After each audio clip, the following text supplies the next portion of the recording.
Почитувани, ве поздравувам од срцето на Хрватска, Загреб. Добро дојдовте во мојот пат до успехот.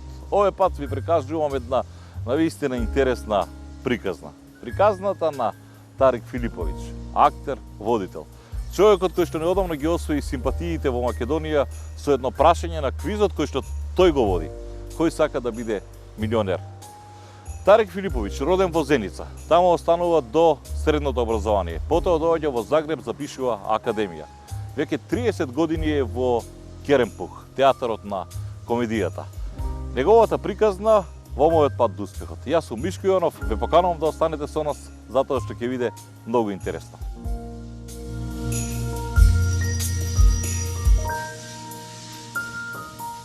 Мислим да сме тачни, а? Pa jesi Miško. Dobar si, dobar. Koliko si vozio? 15 sati, ja? 15 sati. Ovo je neka... Ovo sam izgradio samo za tebe. Pa dobro Da te je. malo počestim, znaš, da bude novije nešto. Ovo je zonar. Tako je, zonar sumraka. Ама горе има нешто онако неки... Ima svega. Базени има. Ajde. Јеси добар? Dobar, dobar. Питам само да видим што радиш, како си едно друго. Знам да си многу Pa dobro da проекти едно ti, друго. pravo kažem, ono, baš sam te uglavio od do. Од до. Драго ми е што си дел од овој серијал Мојот пат до успехот. Влегуваме во Зонар и отвараме твојата приказна. Зборува малку брзо, но мислам дека ме разбираш бидејќи ти... Samo ne brzaj, sve te razbiram. Ајде.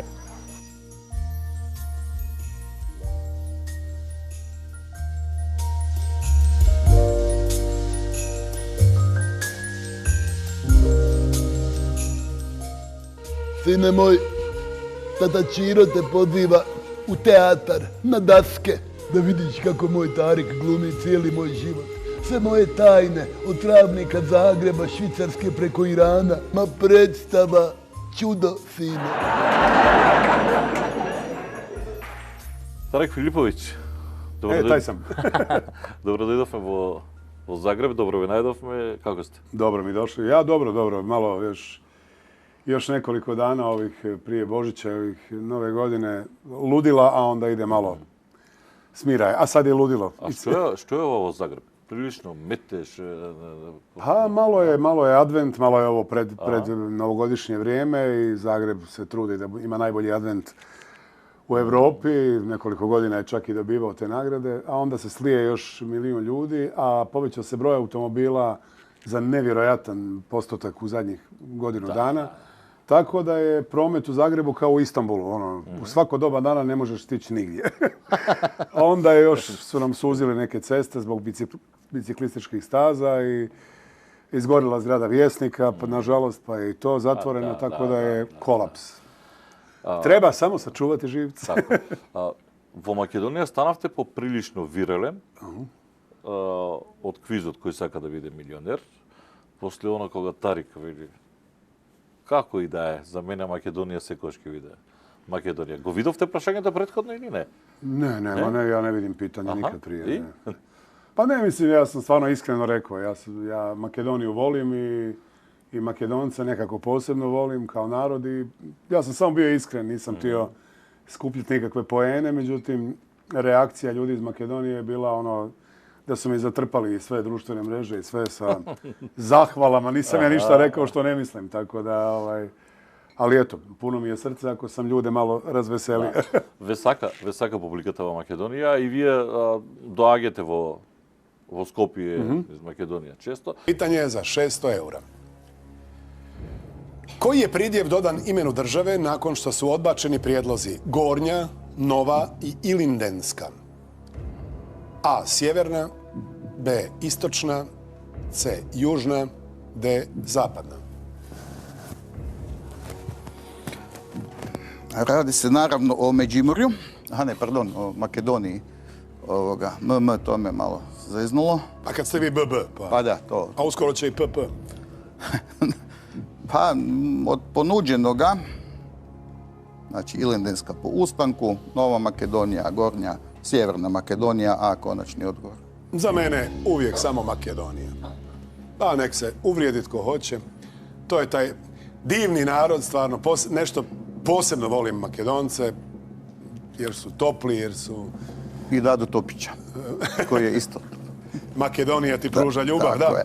Odgovor je točan.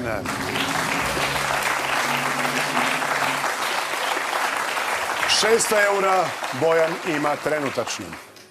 Јас сакам да ја вратам малку назад у Зеници, кад доđem ја или кад поđem ја. Седно. U Zenicu kada pođem. Тарик е роден во Зеница. Тамо поминувате до средно образование и потоа доаѓате во Загреб. Тамо го поминувате најубавиот период од детството, ако можам така да кажем. Уште навивате за Челик? Naravno. Да? Pa da, mislim, ja sam, Čelik je meni u krvi, nogometni klub. Dinamo sam zavolio i postao sam navijač 30 i nešto godine, živim u Zagrebu. Tako da su Čelik i Dinamo i dvije reprezentacije, Hrvatska i Bosansko-Hercegovačka. To su 4 ekipe za koje baš navijam. Ostale simpatiziram, kao recimo Makedonija. Македонија, да. Често одите во Зеница, така? Тамо имате нешто сега или не? Pa da, mama i tata su dio godine tu u Zagrebu, dio godine su dolje. Imam i tetke i ujaka i tako da imam prijatelja, nažalost, sve manje. Neki su, nažalost, umrli, neki su otišli, tako da onako nekako idem uvijek malo sjetan i tužan u Zenicu. Да? Мирно дете бевте или? Pa jesam, ali Zenica je takav grad bio da nisi mogao biti miran. Ako odrasteš u Bronxu, moraš proći ulicu, a ja sam ulicu prošao i to mi je jedna životna škola koju niko ne može platiti. Основно завршувате во Зеница, средно исто така, правевте некои будалаштини во основно, во средно? Ma naravno, dobro. Ja sam uvijek bio nekako od djetinjstva neki showman, uvijek se od mene očekivalo da zabavljam cijeli razred, tako da nekako sve ostalo je bio logičan slijed. Ja sam s 10 godina znao da ću biti glumac, da ću studirati u Zagrebu i tako se to sve i stvorilo. И доаѓате во Загреб, претпоставам тој период на распад на Југославија го доживувате поприлично тешко. Pa da, ja sam upisao akademiju 90. i taman kad je počelo ključati, i otišao sam u JNA kao da se riješim vojske, međutim, bili smo baš zadnja generacija JNA. I eto, počeo je rat u Hrvatskoj, nagovarali smo i dolje u Sarajevu da se prebacim u Sarajevo, jer kao u Bosni neće biti ništa. Međutim, ja sam nekako vjerovao u svoj životni put i nažalost, eto, u Bosni se dogodilo još gore, još krvavije. Pa da, živjeli smo 3-4 godine, sestra i ja, baš onako borba, jel? Čovjek radi, bilo je ratno vrijeme, nisu me mobilizirali, ali smo bili neka umjetnička, kao bojna, jel?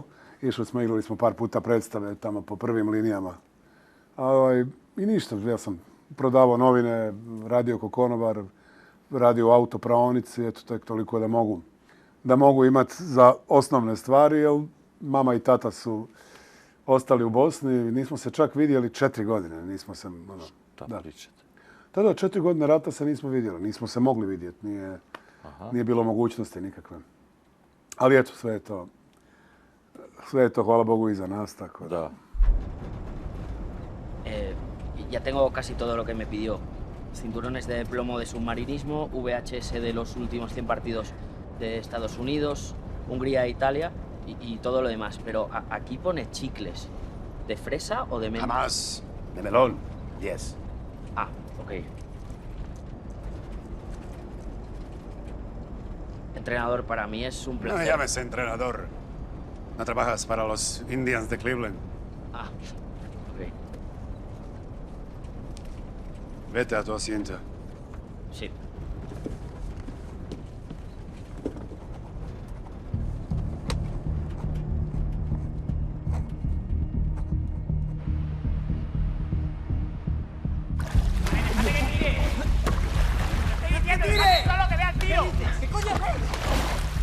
Tapa, que no tiren. ¿Qué están haciendo, tío? ¡Que dejéis que tire!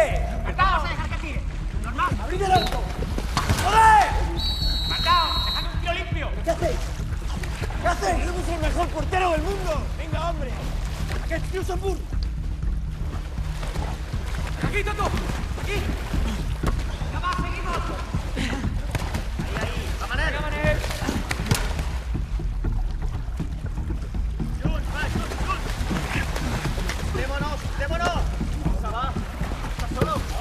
Vale, vale, presionar. ¡Viene bien!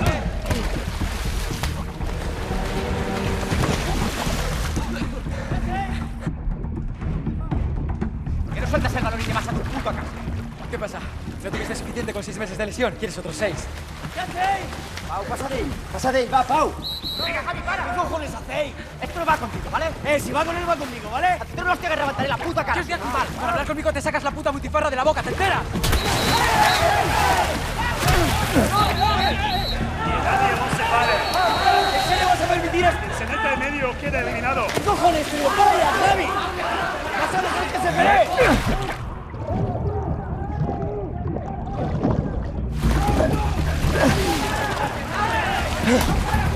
Hay que parar esto. ¡Mister! ¡No! ¡No!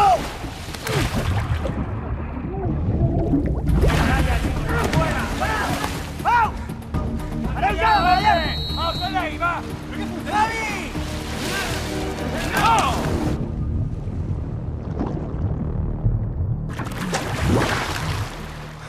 ¡Javi! ¿Sois animales o qué os pasa?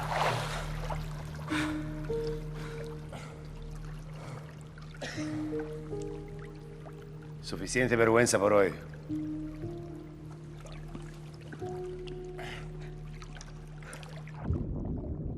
Od kada je akademija? Akademija je počela odmah nakon vojske, 1991. Ali ja sam paralelno radio sam paralelno, jel, recimo završim predavanje na akademiji i idem u drugi dio grada, radio sam kao konobar. Aha. Ne, pitanje mi je zašto akademija, na primjer? Aha, Ima neki gen, nešto što učite ili? Jedan djed je bio amaterski glumac, tatin tata. Mamin otac je pjevao u Sarajevskoj operi, tako da možda ima i genetski, ali i sestra moja je se bavila glumom prije mene, ali ona je odustala, tako da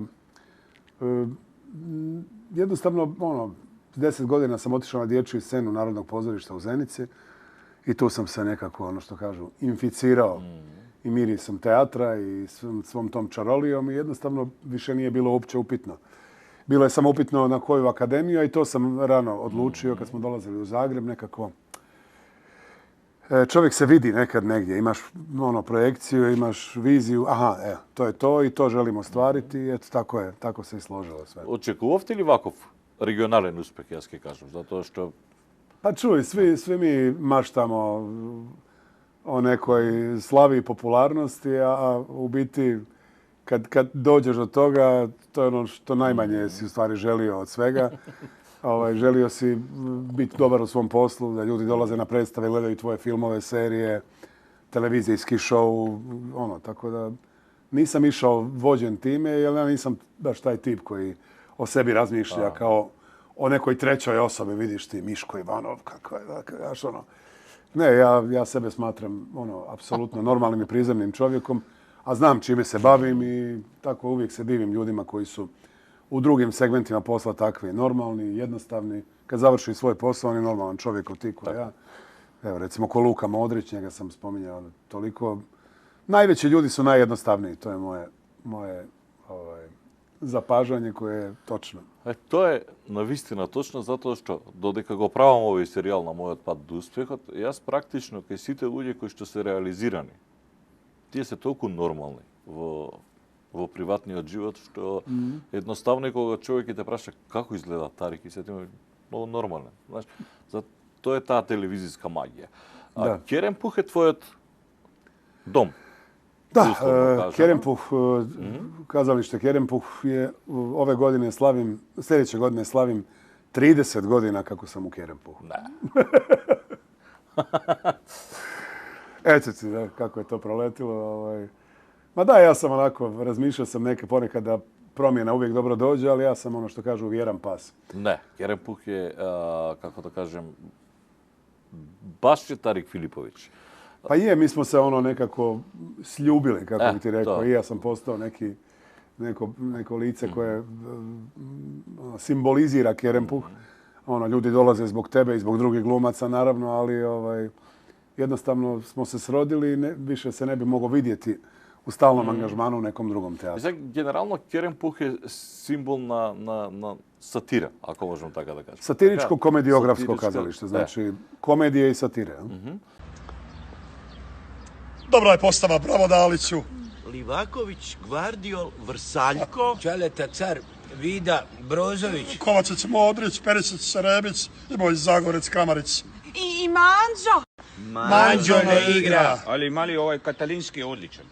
Njega treba da uzmete isto. Idemo, dečki.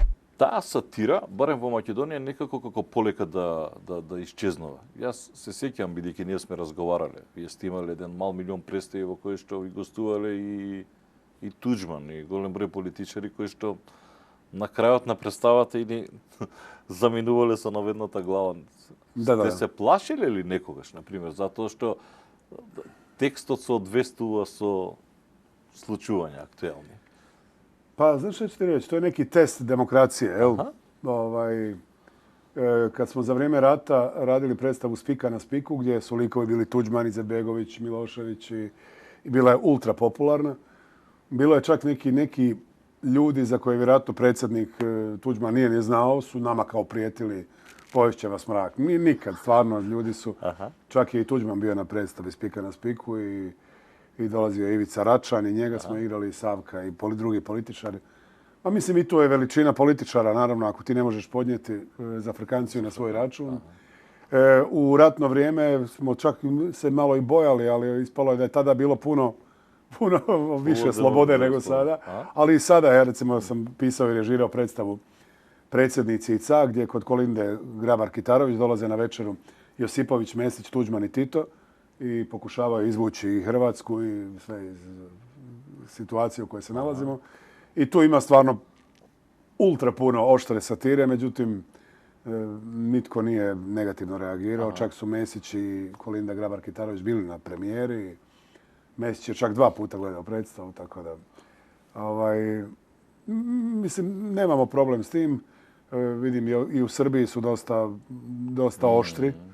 Ali ne znam kako te kolege prolaze tamo, ali ovdje nema nikakvih problema, stvarno, mislim. A Tuđman kako reagiraše? Vidiki to ove specifični vremenje. Pa on je rekao samo da smo ga predstavili krutim, kao, znaš, kao, pa nisam ja baš tako krut, kao, mene vole žene, Onako, ljudi uvijek žele izgledati drugčije nego mi sebe ne vidimo, jel?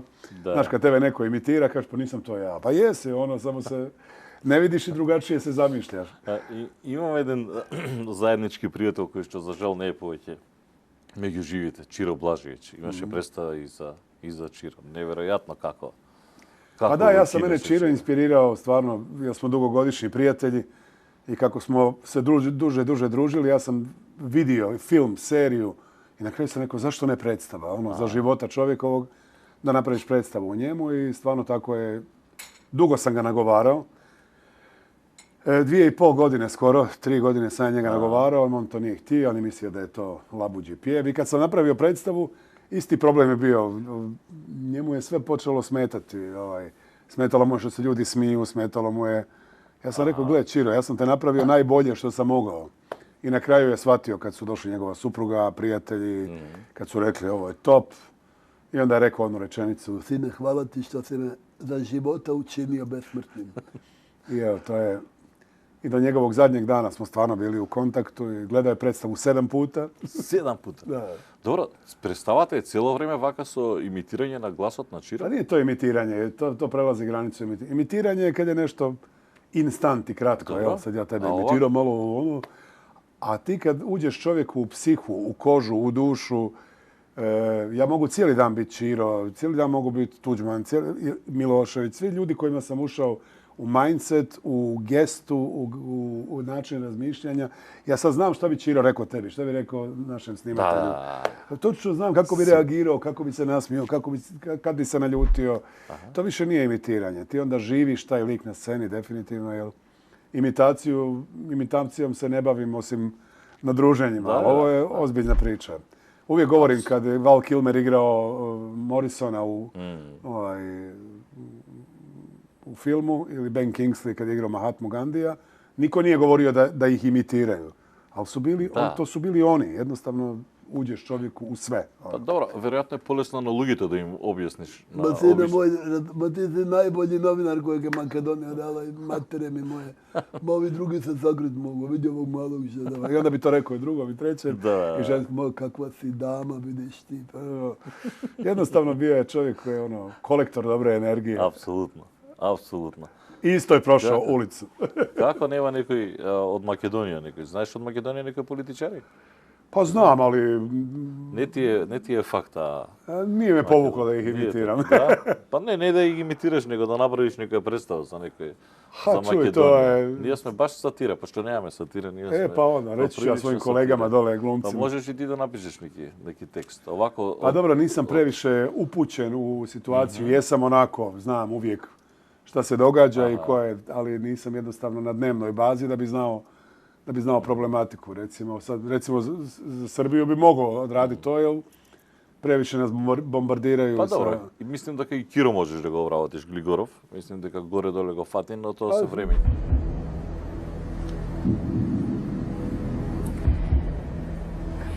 Stvarno, Tarik, ne znam što bih.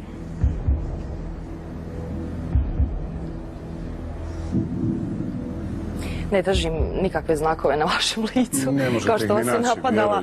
Ne, znam.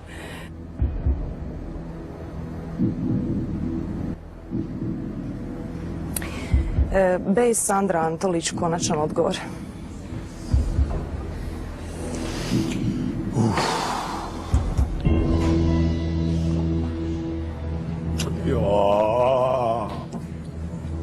Kada i gubim veliku igru, igram je potpuno fair. Ja imam srce, svoj grad i ruke, ja sam milioner.